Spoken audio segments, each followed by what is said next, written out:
Hello दोस्तों, जय श्री राम, जय बजरंगबली। आज हम आपको एक ऐसी कहानी लेके आए हैं जो कि हनुमान जी से जुड़ी है, वो भी हनुमान जी की पूंछ को लेकर। तो आइए वीडियो को ज़्यादा बड़ा न करते हुए कहानी को शुरू करते हैं। एक बार की बात है, कैलाश पर्वत पर माँ पार्वती अपने दिन भर की पूजा अर्चना में व्यस्त थी। तभी उन्हें रावण कैलाश पर्वत की ओर आता दिखाई दिया। पार्वती जी ने शंकर जी से कहा, भगवान, अपने इस भक्त को दो कैलाश आने से रोक दीजिए, वरना किसी दिन मैं इसे अग्नि में भस्म कर दूंगी। यह जब भी आता है मैं बहुत असमंजस में हो जाती हूँ। यह बात मुझे बिल्कुल भी पसंद नहीं, आप इसे समझा दीजिए, यह कैलाश में प्रवेश न करे। शिव जी जानते थे कि पार्वती सिर्फ उनके वरदान की मर्यादा रखने के लिए रावण को कुछ नहीं कहती है। वह चुपचाप उठकर बाहर आकर देखते हैं रावण नंदी को परेशान कर रहा है। शिव जी को देखते ही वह हाथ जोड़कर प्रणाम करता है। प्रणाम महादेव, आओ दशानन, कैसे आना हुआ? मैं तो बस आपके दर्शन करने के लिए आ गया था महादेव। आखिर महादेव ने उसे समझाना शुरू किया, देखो रावण, तुम्हारा यहाँ आना पार्वती को बिल्कुल भी पसंद नहीं है, इसलिए तुम यहाँ मत आया करो। महादेव, यह आप क्या कह रहे हैं? आप ही ने तो मुझे किसी भी समय आपके दर्शन के लिए कैलाश पर्वत पर आने का वरदान दिया है और आप ही अपने वरदान को वापस ले रहे हैं। ऐसी बात नहीं है रावण, लेकिन तुम्हारा क्रियाकलापों से पार्वती परेशान रहती है और किसी दिन उसने तुम्हें साथ दे दिया तो मैं कुछ भी नहीं कर पाऊंगा। इसीलिए बेहतर यही है कि तुम यहाँ पर ना आओ, फिर आपका वरदान तो मिथ्या हो जाएगा। महादेव, मैं तुम्हें आज एक और वरदान देता हूँ। तुम जब भी मुझे याद करोगे मैं स्वयं ही तुम्हारे पास आ जाऊंगा, लेकिन तुम अब किसी भी परिस्थिति में कैलाश पर्वत पर मत आना। अब तुम यहाँ से जाओ, पार्वती तुमसे बहुत रुष्ट है। रावण चला जाता है। समय बदलता है। हनुमान जी का रावण की स्वर्ण नगरी लंका को जलाकर राख करके चले जाते हैं और रावण उनका कुछ नहीं कर सकता है। वह सोचते सोचते परेशान हो जाता है कि आखिर उस हनुमान में इतनी शक्ति आई तो आई कहाँ से। परेशान होकर वह महल में ही स्थित शिव मंदिर में जाकर शिव जी की प्रार्थना आरंभ करता है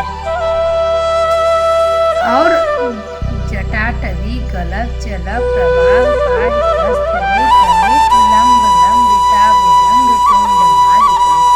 उसकी प्रार्थना से शिव प्रसन्न होकर प्रकट होते हैं। रावण अभिभूत होकर उनके चरणों में गिर पड़ता है। कहो दशानन, कैसे हो? शिव जी पूछते हैं। आप अंतर्यामी हैं महादेव, आप सब कुछ जानते हैं। प्रभु, एक अकेले बंदर ने मेरी लंका को और मेरे दर्प को भी जलाकर राख कर दिया।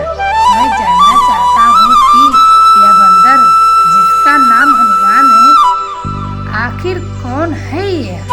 और प्रभु, उसकी पूंछ तो और भी ज्यादा शक्तिशाली थी, किस तरह सहजता से मेरी लंका को जला दिया? मुझे बताइए कि यह हनुमान है कौन? शिव जी मुस्कुराते हुए रावण की बात को सुनते रहते हैं और फिर बताते हैं कि रावण, यह हनुमान और कोई नहीं, मेरा ही रुद्र अवतार है।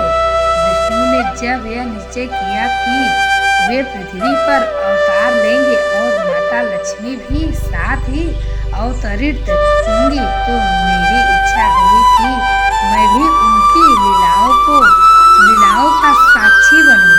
और जब मैंने अपना यह निश्चय पार्वती को बताया तो वह हट कर बैठी कि मैं भी साथ में ही रहूंगी।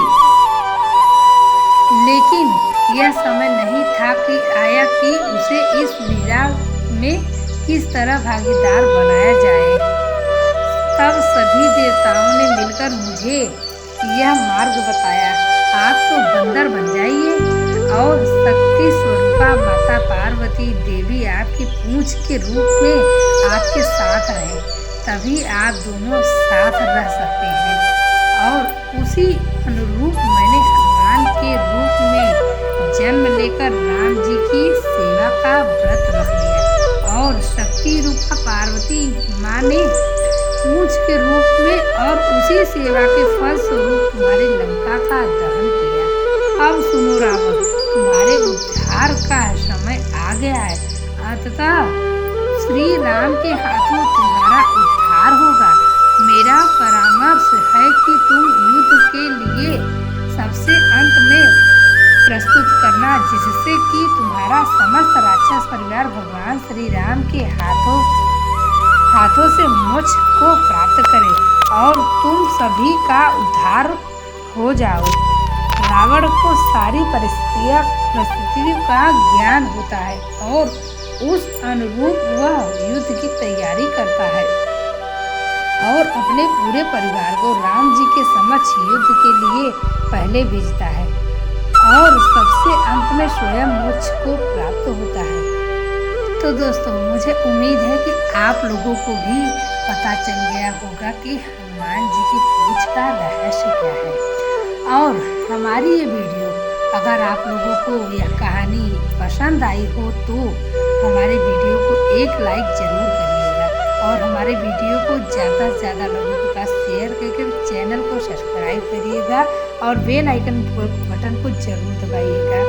चलिए तो फिर मिलेंगे ऐसी ही कहानी के साथ। तब तक के लिए नमस्कार। जय श्री राम, जय बजरंग बली।